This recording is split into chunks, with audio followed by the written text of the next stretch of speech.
Surah, number 12, of Quran Majeed. Joseph.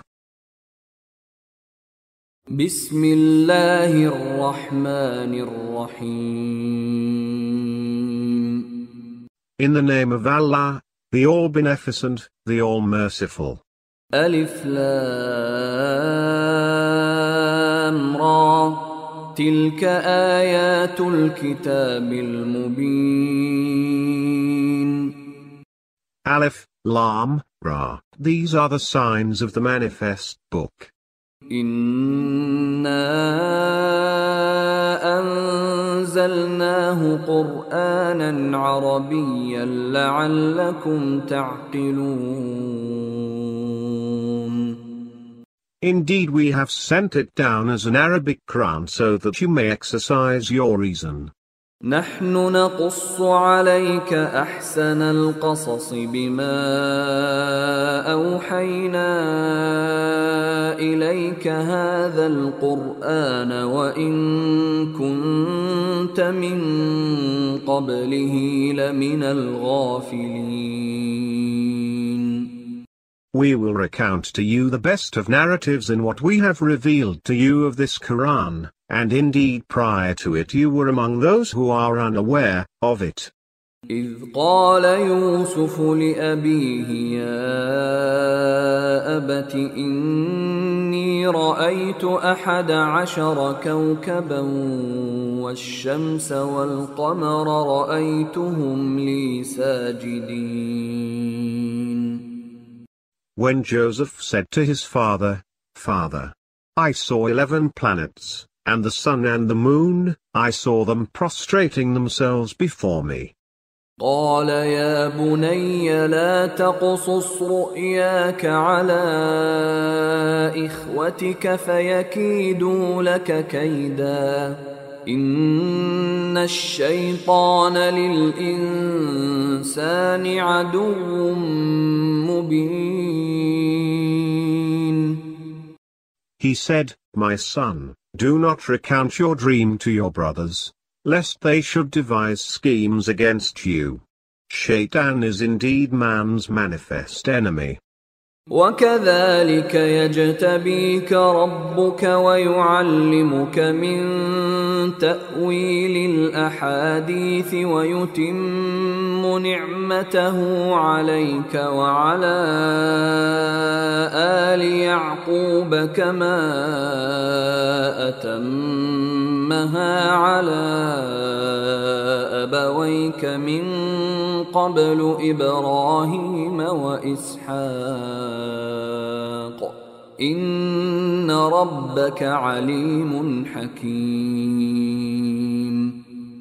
That is how your Lord will choose you, and teach you the interpretation of dreams, and complete his blessing upon you and upon the house of Jacob, just as he completed it earlier for your fathers, Abraham and Ishaq. Your Lord is indeed all-knowing and all-wise. لقد كان في يوسف وإخوته آيات للسائلين.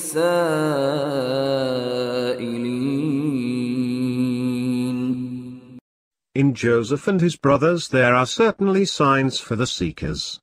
إذ قالوا ليوسف وأخوه أحب إلى أبينا منا ونحن عصبة إن أبانا لفي ضلال مبين.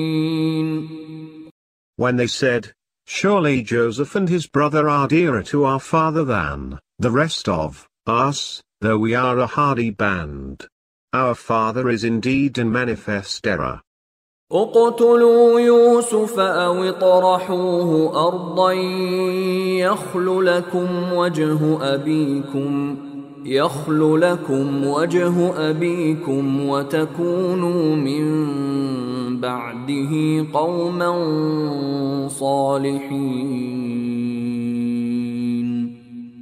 Kill Joseph or cast him away into some distant land, so that your father's attention may be exclusively towards you, and thereafter you may become a righteous lot. قال قائل قائل منهم لا تقتلوا يوسف وألقوه في غيابة الجب يلتقطه بعض السيارة إن كنتم فاعلين. One of them said, "Do not kill Joseph, but cast him into the recess of a well so that some caravan may pick him up, if you are to do anything." قالوا يا أبانا ما لك لا تأمنا على يوسف وإنا له لناصحون. They said, "Father, why is it that you do not trust us with Joseph? We are indeed his well-wishers. أرسله معنا غدا يرتع ويلعب وإنا له لحافظون. Let him go with us tomorrow so that he may eat lots of fruits and play, and we will indeed take good care of him." قال إني ليحزنني أن تذهبوا به وأخاف أن يأكله الذئب وأنتم عنه غافلون. He said, "It really upsets me that you should take him away, and I fear the wolf may eat him while you are oblivious of him."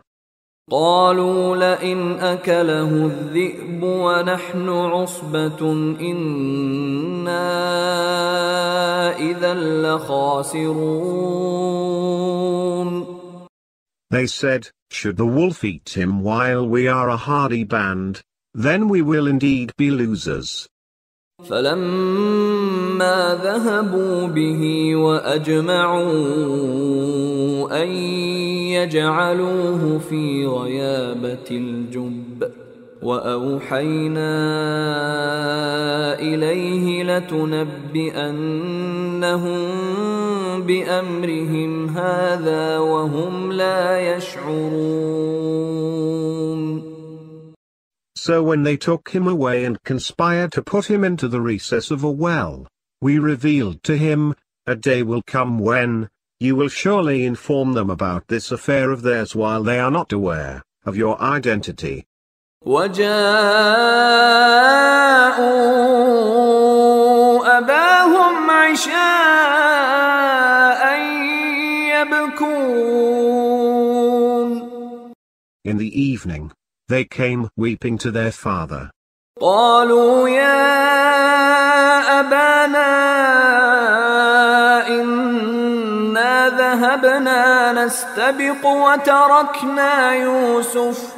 وتركنا يوسف عند متاعنا فأكله الذئب وما أنت بمؤمن لنا ولو كنا صادقين. They said, "Father, we had gone racing and left Joseph with our things, whereat the wolf ate him. But you will not believe us even if we spoke truly." وجاءوا على قميصه بدم كذب قال بل سولت لكم أنفسكم أمرا فصبر جميل والله المستعان على ما تصفون. And they produced sham blood on his shirt. He said, "No, your souls have made a matter seem decorous to you. Yet patience is graceful, and Allah is my resort against what you allege." وجاءت سيارة فأرسلوا واردهم فأدلى دلوه قال يا بشرى هذا غلام وأسروه بضاعة والله عليم بما يعملون. There came a caravan, and they sent their water drawer, who let down his bucket. Good news. he said, "This is a young boy." So they hid him as a piece of merchandise, and Allah knew best what they were doing. وشروه بثمن بخس دراهم معدودة وكانوا فيه من الزاهدين. And they sold him for a cheap price, a few dirhams, for they set small store by him. وقال الذي اشتراه من مصر لامرأته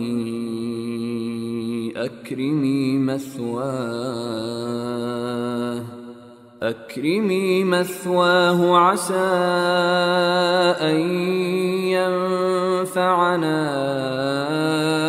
أو نتخذه ولدا وكذلك مكنا ليوسف في الأرض ولنعلمه من تأويل الأحاديث والله غالب على أمره ولكن أكثر الناس لا يعلمون. The man from Egypt who had bought him said to his wife, "Give him an honorable place in the household. Maybe he will be useful to us, or we may adopt him as a son." Thus we established Joseph in the land and that we might teach him the interpretation of dreams. Allah has full command of his affairs, but most people do not know. ولما بلغ أشده آتيناه حكما وعلما وكذلك نجزي المحسنين. When he came of age, we gave him judgment and sacred knowledge, and thus do we reward the virtuous. وراودته التي هو في بيتها عن نفسه وغلقت الأبواب وقالت هيت لك قال معاذ الله إنه ربي أحسن مثواي إنه لا يفلح الظالمون. The woman in whose house he was solicited him. She closed the doors and said, "Come." He said, "God forbid. Indeed he is my Lord, he has given me a good abode. Indeed the wrongdoers are not felicitous." وَلَقَدْ هَمَّتْ بِهِ وَهَمَّ بِهَا لَوْلَا أَن رَّأَىٰ بُرْهَانَ رَبِّهِ كَذَلِكَ لِنَصْرِفَ عَنْهُ السُّوءَ وَالْفَحْشَاءَ إِنَّهُ مِنْ عِبَادِنَا الْمُخْلَصِينَ. She certainly made for him, and he would have made for her, too, had he not beheld the proof of his Lord. So it was, that we might turn away from him all evil and indecency. He was indeed one of our dedicated servants. واستبق الباب وقدت قميصه من دبر وألف يا سيدها لدى الباب قالت ما جزاء من أراد بأهلك سوءا إلا أن يسجن أو عذاب أليم. They raced to the door, and she tore his shirt from behind, and they ran into her husband at the door. She said, "What is to be the requital of him who has evil intentions for your wife except imprisonment or a painful punishment?" قال هي راودتني عن نفسي وشهد شاهد من أهلها إن كان قميصه قد من قبل فصدقت وهو من الكاذبين. He said, "It was she who solicited me. a witness of her own household testified. Thus, if his shirt is torn from the front, she tells the truth and he lies. وَإِن كَانَ قَمِيصُهُ قُدَّ مِن دُبُرٍ فَكَذَبَتْ وَهُوَ مِنَ الصَّادِقِينَ. But if his shirt is torn from behind, then she lies and he tells the truth. فَلَمَّا رَأَى قَمِيصَهُ قُدَّ مِن دُبُرٍ قَالَ إِنَّهُ مِن كَيْدِكُنَّ إِنَّ كَيْدَكُنَّ عَظِيمٌ. So when he saw that his shirt was torn from behind, he said, "This is a case of you women's guile. Your guile is indeed great." يوسف أعرض عن هذا واستغفري لذنبك إنك كنت من الخاطئين. Joseph, let this matter alone, and you, woman, plead for forgiveness for your sin, for you have indeed been erring. وقال نسوة في المدينة امرأة العزيز تراود فتاها عن نفسه قد شغفها حبا إنا لنراها في ضلال مبين. Some of the townswomen said, "The chieftain's wife has solicited her slave boy. He has captivated her love. Indeed we see her to be in manifest error." فلما سمعت بمكرهن أرسلت إليهن وأعتدت لهن متكأ وآتت كل واحدة منهن سكينا وقالت اخرج عليهن. فلما رأينه أكبرنه وقطعن أيديهن وقلن حاش لله ما هذا بشرا إن هذا إلا ملك كريم. When she heard of their machinations, she sent for them and arranged a repast, and gave each of them a knife, and said to Joseph, "Come out before them." So when they saw him, they marveled at him and cut their hands, absent-mindedly, and they said, "Good heavens! This is not a human being. This is but a noble angel." قالت فذلكن الذي لمتنني فيه ولقد راودته عن نفسه فاستعصم ولئن لم يفعل ما آمره ليسجنن وليكونن من الصاغرين. She said, "He is the one on whose account you blamed me. Certainly, I did solicit him, but he was continent, and if he does not do what I bid him, surely he shall be imprisoned and humbled."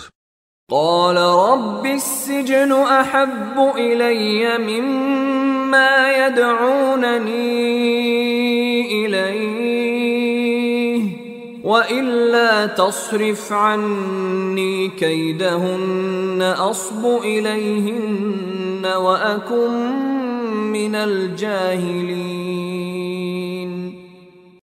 He said, "My Lord, the prison is dearer to me than to what they invite me. If you do not turn away their schemes from me, I will incline towards them and become one of the senseless." فاستجاب له ربه فصرف عنه كيدهن إنه هو السميع العليم. So his Lord answered him and turned away their stratagems from him. Indeed, he is the all-hearing, the all-knowing. ثم بدا لهم من بعد ما رأوا الآيات ليسجننه حتى حين. Then it appeared to them, after they had seen all the signs of his innocence, that they should confine him for some time. ودخل معه السجن فتيان قال أحدهما إني أراني أعصر خمرا وقال الآخر إني أراني أحمل فوق رأسي خبزا تأكل الطير منه نبئنا بتأويله إنا نراك من المحسنين. There entered the prison 2 youths along with him. One of them said, I dreamt that I am pressing grapes. The other said, I dreamt that I am carrying bread on my head from which the birds are eating. Inform us of its interpretation. They said, for indeed we see you to be a virtuous man. قال لا يأتيكما طعام ترزقانه إلا نبأتكما بتأويله قبل أن يأتيكما ذلكما مما علمني ربي إني تركت ملة قوم لا يؤمنون بالله وهم بالآخرة هم كافرون. He said, before the meals you are served come to you I will inform you of its interpretation. That is among things my Lord has taught me. Indeed, I renounce the creed of the people who have no faith in Allah and who, also, disbelieve in the hereafter.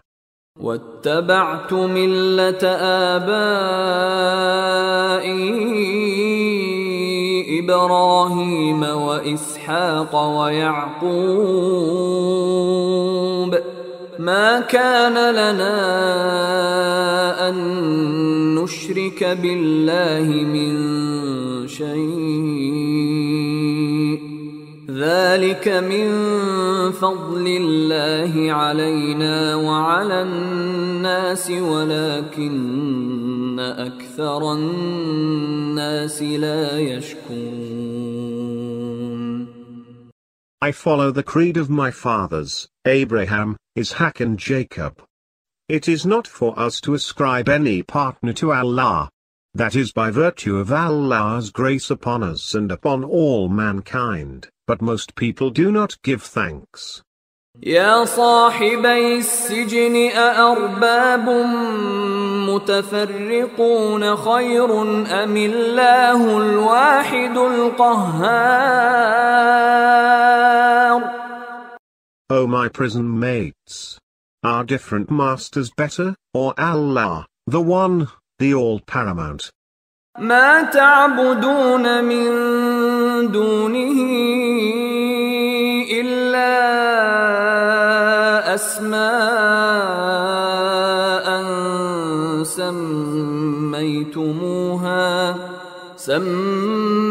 سميتموها أنتم وآباؤكم ما أنزل الله بها من سلطان إن الحكم إلا لله أمر ألا تعبدوا إلا إياه ذلك الدين القيم ولكن أكثر الناس لا يعلمون. You do not worship besides him but mere names that you and your fathers have coined, for which Allah has not sent down any authority. Sovereignty belongs only to Allah. He has commanded you to worship none except him. That is the upright religion, but most people do not know. يا صاحبي السجن أما أحدكما فيسقي ربه خمرا وأما الآخر فيصلب فتأكل الطير من رأسه قضي الأمر الذي فيه تستفتيان. O my prison mates! As for one of you, he will serve wine to his master, and as for the other, he will be crucified and vultures will eat from his head. The matter about which you inquire has been decided. وقال للذي ظن أنه ناج منهما اذكرني عند ربك فأنساه الشيطان ذكر ربه فلبث في السجن بضع سنين. Then he said to the one whom he knew would be delivered from among the two, mention me to your master. But Shaitan caused him to forget mentioning it to his master. So he remained in the prison for several years. وقال الملك إني أرى 7 بقرات سمان يأكلهن 7 عجاف و7 سنبلات خضر وأخر يابسات يا أيها الملأ أفتوني في رؤياي إن كنتم للرؤيا تعبرون. One day, the king said, I saw, in a dream, 7 fat cows being devoured by 7 lean ones, and 7 green ears and 7 others that were dry. O courtiers, give me your opinion about my dream, if you can interpret dreams. قالوا أضغاث أحلام وما نحن بتأويل الأحلام بعالمين. They said, these are confused nightmares, and we do not know the interpretation of nightmares. وقال الذي نجا منهما وادكر بعد أمة أنا أنبئكم بتأويله فأرسلون. Said the one of the two who had been delivered, remembering Joseph, after a long time, I will inform you of its interpretation, so let me go to meet Joseph in the prison. يوسف أيها الصديق أفتنا في 7 بقرات سمان يأكلهن 7 عجاف و7 سنبلات خضر وأخر يابسات لعلي أرجع إلى الناس لعلهم يعلمون.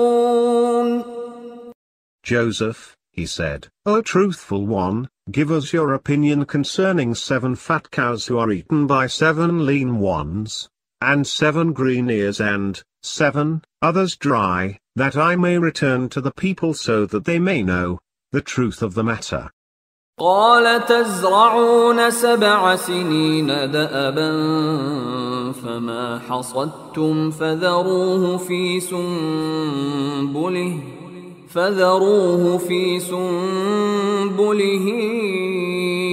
إلا قليلا مما تأكلون. He said, you will sow for 7 consecutive years. Then leave in the ear whatever grain you harvest, except a little that you eat. ثم يأتي من بعد ذلك 7 شداد يأكلن ما قدمتم لهن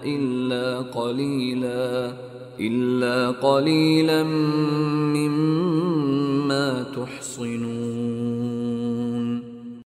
Then after that there will come 7 hard years which will eat up whatever you have set aside for them, all except a little which you preserve, for seed. ثم يأتي من بعد ذلك عام فيه يغاث الناس وفيه يعصرون. Then after that there will come a year wherein the people will be granted relief and provided with rains therein. وقال الملك ائتوني به فلما جاءه الرسول قال ارجع إلى ربك فاسأله ما بال النسوة اللاتي قطعن أيديهن إن ربي بكيدهن عليم. The king said, "Bring him to me." When the messenger came to him, he said, "Go back to your master, and ask him about the affair of women who cut their hands. My lord is indeed well aware of their stratagems." قال ما خطبكن إذ راوتن يوسف عن نفسه قلن حاش لله ما علمنا عليه من سوء قالت امرأة العزيز الآن حصحص الحق أنا راودته عن نفسه وإنه لمن الصادقين. The king said, "What was your business, women, when you solicited Joseph?" They said, "Heaven be praised. We know of no evil in." The prince's wife said, "Now the truth has come to light. It was I who solicited him, and he is indeed telling the truth." ذلك ليعلم أني لم أخنه بالغيب وأن الله لا يهدي كيد الخائنين.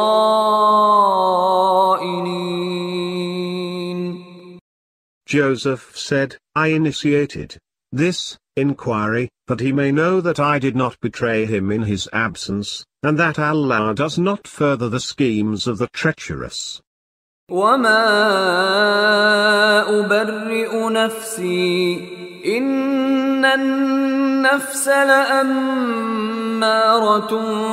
بالسوء إلا ما رحم ربي إن ربي غفور رحيم. Yet I do not absolve my own carnal soul, for the carnal soul indeed prompts men to evil, except inasmuch as my Lord has mercy. Indeed my Lord is all forgiving, all merciful. وقال الملك ائتوني به أستخلصه لنفسي فلما كلمه قال إنك اليوم لدينا مكين أمين. The king said, "Bring him to me, I will make him my favorite." Then, when he had spoken with him, he said, "Indeed today, onwards, you will be honored and trustworthy with us." قال جعلني على خزائن الأرض إني حفيظ عليم. He said, "Put me in charge of the country's granaries. I am indeed fastidious, and well informed." وكذلك مكنا ليوسف في الأرض يتبوأ منها حيث يشاء نصيب برحمتنا من نشاء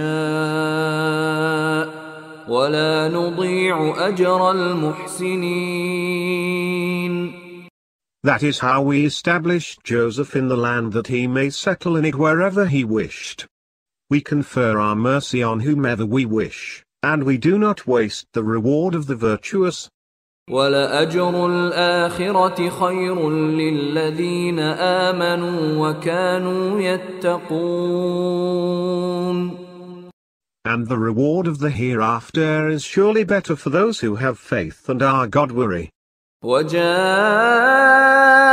إخوة يوسف فدخلوا عليه فعرفهم وهم له منكرون. After some years, the brothers of Joseph came and entered his presence. He recognized them, but they did not recognize him.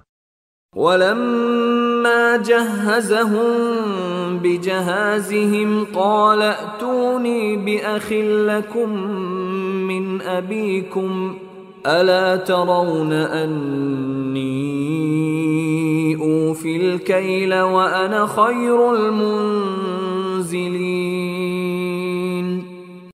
When he had furnished them with their provision, he said, "Bring me a brother that you have through your father. Do you not see that I give the full measure and that I am the best of hosts? فإن لم تأتوني به فلا كيل لكم عندي ولا تقربون." But if you do not bring him to me, then there will be no rations for you with me, and don't ever come near me. قالوا سنراود عنه أباه وإنا لفاعلون. They said, "We will solicit him from his father." That we will surely do. وقال لفتيانه جعلوا بضاعتهم في رحالهم لعلهم يعرفونها إذا انقلبوا إلى أهلهم لعلهم يرجعون. He said to his servants, "Put their money back into their saddle bags. Maybe they will recognize it when they return to their folks, and maybe they will come back again." فلما رجعوا إلى أبيهم قالوا يا أبانا منع منا الكيل فأرسل معنا أخانا نكتل وإنا له لحافظون. So when they returned to their father, they said, "Father, the measure has been withheld from us, so let our brother go with us so that we may obtain the measure, and we will indeed take good care of him." قال هل آمنكم عليه إلا كما أمنتكم على أخيه من قبل فالله خير حافظا وهو أرحم الراحمين. He said, "Should I not trust you with him just as I trusted you with his brother before? Yet Allah is the best of protectors, and He is the most merciful of merciful ones." ولما فتحوا متاعهم وجدوا بضاعتهم ردت إليهم قالوا يا أبانا ما نبغي هذه بضاعتنا ردت إلينا ونمير أهلنا ونحفظ أخانا ونزداد كيل بعير ذلك كيل يسير. And when they opened their baggage, they found their money restored to them. They said, "Father, what more do we want? This is our money, restored to us. We will get provisions for our family and take care of our brother, and add another camel load of rations. These are meager rations." قال لن أرسله معكم حتى تؤتون موثقا من الله لتأتونني به إلا أن يحاط بكم فلما آتوه موثقهم قال الله على ما نقول وكيل. He said, I will not let him go with you until you give me a solemn pledge by Allah that you will surely bring him back to me, unless you are made to perish. When they had given him their solemn pledge, he said, Allah is witness over what we say. وقال يا بني لا تدخلوا من باب واحد وادخلوا من أبواب متفرقة وما أغني عنكم من الله من شيء إن الحكم إلا لله عليه توكلت وعليه فليتوكل المتوكلون. And he said, My sons, do not enter by one gate, but enter by separate gates, though I cannot avail you anything against Allah. Sovereignty belongs only to Allah. In Him I have put my trust, and in Him let all the trusting put their trust. ولما دخلوا من حيث أمرهم أبوهم ما كان يغني عنهم من الله من شيء إلا حاجة في نفس يعقوب قضاها وإنه لذو علم لما علمناه ولكن أكثر الناس لا يعلمون. When they entered whence their father had bidden them, it did not avail them anything against Allah, but only fulfilled a wish in Jacob's heart. Indeed, he had the knowledge of what we had taught him, but most people do not know. ولما دخلوا على يوسف آوى إليه أخاه قال إني أنا أخوك فلا تبتئس بما كانوا يعملون. When they entered into the presence of Joseph, he set his brother close to himself, and said, Indeed I am your brother, so do not sorrow for what they used to do. فلما جهزهم بجهازهم جعل السقاية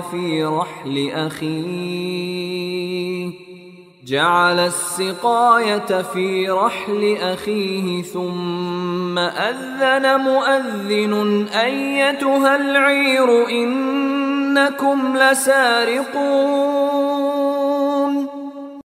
When he had furnished them with their provision, he put the drinking cup into his brother's saddle-bag. Then a herald shouted, O men of the caravan! You are indeed thieves. قالوا وأقبلوا عليهم ماذا تفقدون. They said, as they turned towards them, What are you missing? قالوا نفقد صواع الملك ولمن جاء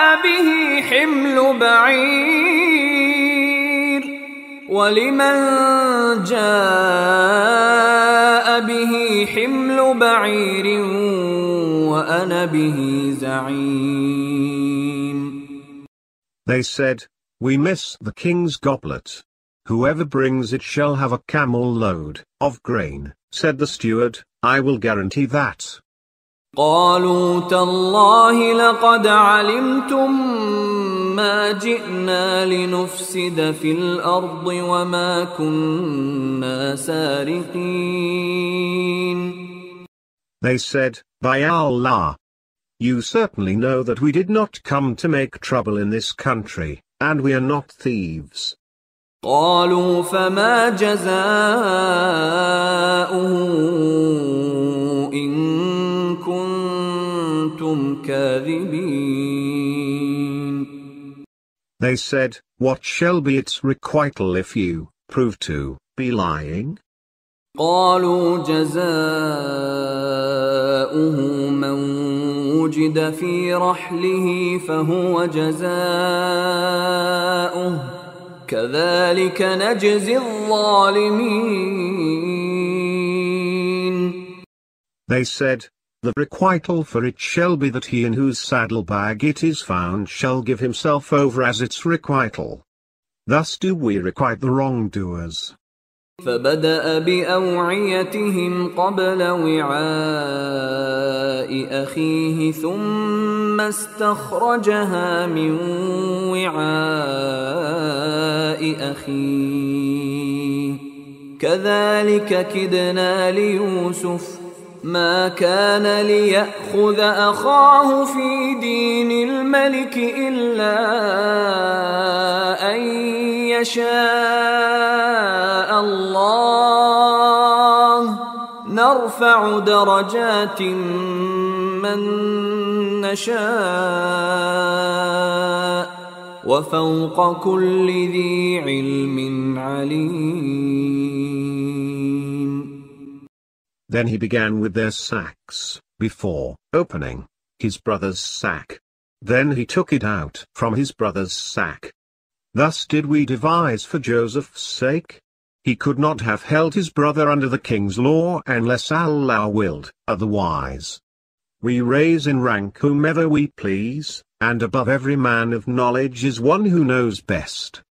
قالوا إن يسرق فقد سرق أخ له من قبل فأسرها يوسف في نفسه ولم يبدها لهم قال أنتم شر مكانا والله أعلم بما تصفون. They said, if he has stolen, there is no wonder, a brother of his had stolen before. Thereupon Joseph kept the matter to himself and he did not disclose it to them. He said, you are in a worse state, and Allah knows best what you allege. قالوا يا أيها العزيز إن له أبا شيخا كبيرا فخذ أحدنا مكانه إنا نراك من المحسنين. They said, O Emir, indeed, he has a father, a very old man, so take one of us in his place. Indeed we see that you are a virtuous man. قال معاذ الله أن نأخذ إلا من وجدنا متاعنا عنده إنا إذا لظالمون. He said, God forbid that we should detain anyone except him with whom we found our wares, for then we would indeed be wrongdoers. فلما استيئسوا منه خلصوا نجيا قال كبيرهم ألم تعلموا أن أباكم قد أخذ عليكم موثقا من الله ومن قبل ما فرطتم في يوسف فلن أبرح الأرض حتى يأذن لي أبي أو يحكم الله لي وهو خير الحاكمين. When they had despaired of moving him, they withdrew to confer privately. The eldest of them said, don't you know that your father has taken a solemn pledge from you by Allah? And earlier you have neglected your duty in regard to Joseph. So I will never leave this land until my father permits me, or Allah passes a judgment for me, and he is the best of judges. ارجعوا إلى أبيكم فقولوا يا أبانا إن ابنك سرق وما شهدنا إلا بما علمنا وما كنا للغيب حافظين. Go back to your father, and say, Father, your son has indeed committed theft, and we testified only to what we knew, and we could not have forestalled the unseen. واسأل القرية التي كنا فيها والعير التي أقبلنا فيها وإنا لصادقون. Ask the people of the town we were in, and the caravan with which we came. We indeed speak the truth. قال بل سولت لكم أنفسكم أمرا فصبر جميل عسى الله أن يأتيني بهم جميعا إنه هو العليم الحكيم. He said, No, your souls have made a matter seem decorous to you. Yet patience is graceful. Maybe Allah will bring them all back to me. Indeed He is the all-knowing, the all-wise. وتولى عنهم وقال يا أسفا على يوسف وابيضت عيناه من الحزن فهو كظيم. He turned away from them and said, Alas for Joseph! His eyes had turned white with grief, and he choked with suppressed agony. قالوا تالله تفتأ تذكر يوسف حتى تكون حرضا أو تكون من الهالكين. They said, By Allah! You will go on remembering Joseph until you wreck your health or perish. قال إنما أشكو بثي وحزني إلى الله وأعلم من الله ما لا تعلمون. He said, I complain of my anguish and grief only to Allah. I know from Allah what you do not know. يا بني يذهبوا فتحسسوا من يوسف وأخيه ولا تيأسوا من روح الله إنه لا ييأس من روح الله إلا القوم الكافرون. Go, my sons, and look for Joseph and his brother, and do not despair of Allah's mercy. Indeed no one despairs of Allah's mercy except the faithless lot. فلما دخلوا عليه قالوا يا أيها العزيز مسنا وأهلنا الضر وجئنا ببضاعة مزجاة فأوف لنا الكيل وتصدق علينا إن الله يجزي المتصدقين. Then, when they entered into his presence, they said, O Emir, distress has befallen us and our family, and we have brought just a meager sum. Yet grant us the full measure, and be charitable to us. Indeed Allah rewards the charitable. قال هل علمتم ما فعلتم بيوسف وأخيه إذ أنتم جاهلون. He said, Have you realized what you did to Joseph and his brother, when you were senseless?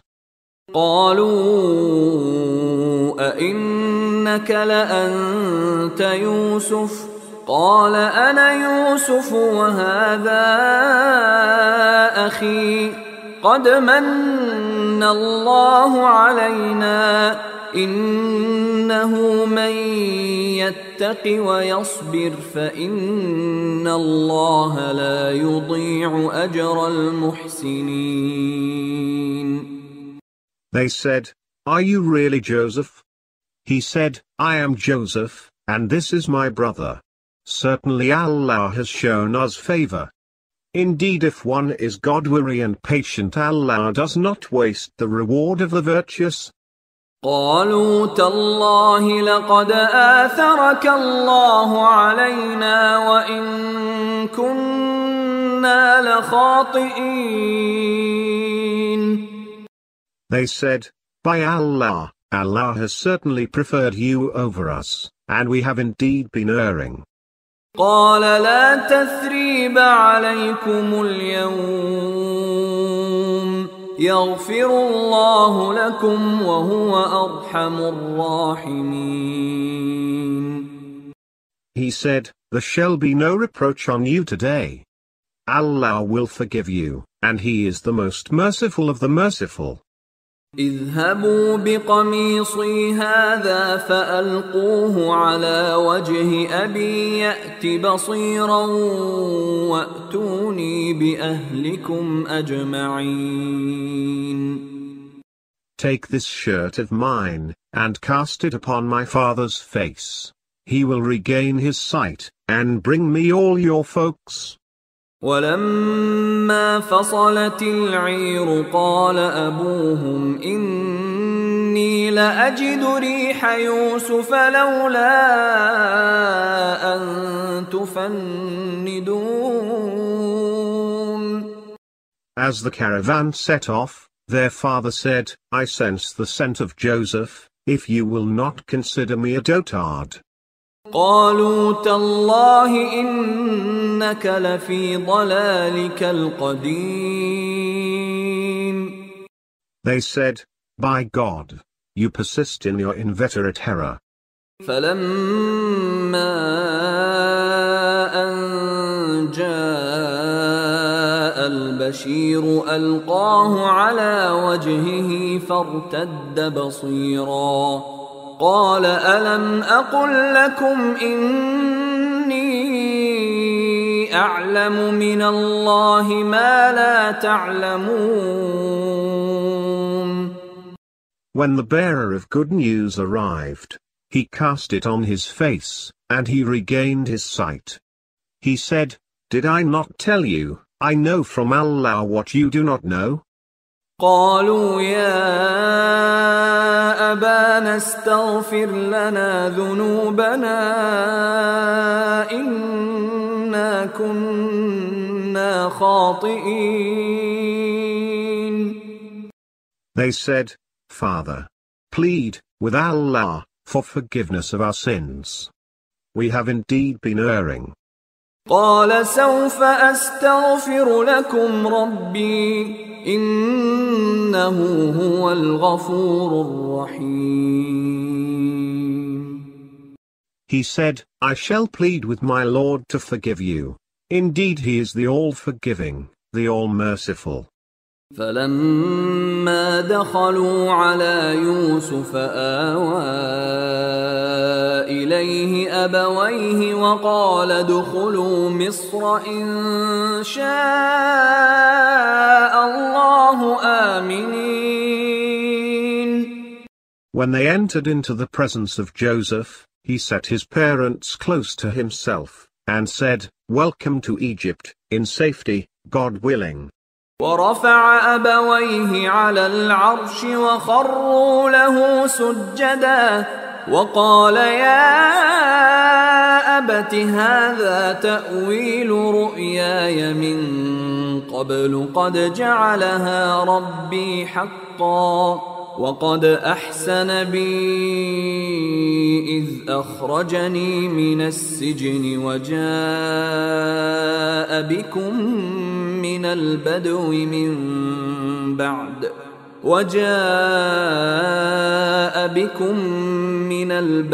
من بعد أن نزغ الشيطان بيني وبين إخوتي إن ربي لطيف لما يشاء إنه هو العليم الحكيم. And he seated his parents high upon the throne, and they fell down prostrate before him. He said, Father, This is the fulfillment of my dream of long ago, which my Lord has made come true. He was certainly gracious to me when he brought me out of the prison and brought you over from the desert after that Shaitan had incited ill feeling between me and my brothers. Indeed, my Lord is all attentive in bringing about what he wishes.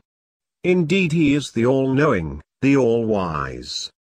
رب قد آتيتني من الملك وعلمتني من تأويل الأحاديث فاطر السماوات والأرض أنت وليي في الدنيا والآخرة توفني مسلما وألحقني بالصالحين.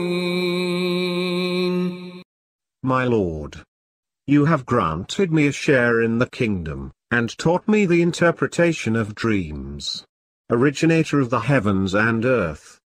You are my guardian in this world and the hereafter. Let my death be in submission to you, and unite me with the righteous. ذلك من أنباء الغيب نوحيه إليك وما كنت لديهم إذ أجمعوا أمرهم وهم يمكرون. These are accounts from the unseen, which we revealed to you, and you were not with them when they conspired together and schemed. وما أكثر الناس ولو حرصت بمؤمنين. Yet most people will not have faith, however eager you should be. وما تسألهم عليه من أجر إن هو إلا ذكر للعالمين. You do not ask them any reward for it. It is just a reminder for all the nations. وكأي من آية في السماوات والأرض يمرون عليها وهم عنها معرضون. How many a sign there is in the heavens and the earth that they pass by while they are disregardful of it. وما يؤمن أكثرهم بالله إلا وهم مشركون. And most of them do not believe in Allah without ascribing partners to Him. أفأمنوا أن تأتيهم غاشية من عذاب الله أو تأتيهم الساعة بغتة وهم لا يشعرون. Do they feel secure from being overtaken by a blanket punishment from Allah, or being overtaken by the hour, suddenly, while they are unaware? قل هذه سبيلي أدعو إلى الله على بصيرة أنا ومن اتبعني وسبحان الله وما أنا من المشركين. Say, this is my way. I summon to Allah with insight, I and he who follows me. Immaculate is Allah, and I am not one of the polytheists. وما أرسلنا من قبلك إلا رجالا نوحي إليهم من أهل القرى أفلم يسيروا في الأرض فينظروا كيف كان عاقبة الذين من قبلهم ولدار الآخرة خير للذين اتقوا أفلا تعقلون. We did not send any apostles before you except as men from among the people of the towns, to whom we revealed. Have they not traveled over the land so that they may observe how was the fate of those who were before them? And the abode of the hereafter is surely better for those who are God-weary. Do you not exercise your reason? حتى إذا استيأس الرسل وظنوا أنهم قد كذبوا جاءهم نصرنا فنجي من نشاء ولا يرد بأسنا عن القوم المجرمين. When the apostles lost hope and they thought that they had been told lies, our help came to them, and we delivered whomever we wished, and our punishment will not be averted from the guilty lot.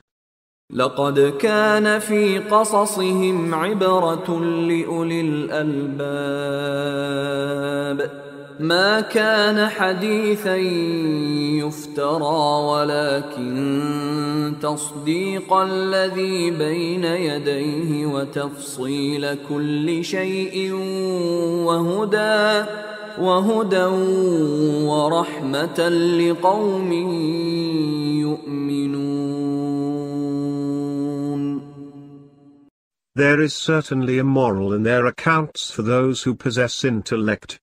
This Quran is not a fabricated discourse, rather, it is a confirmation of what was revealed before it, and an elaboration of all things, and a guidance and mercy for a people who have faith.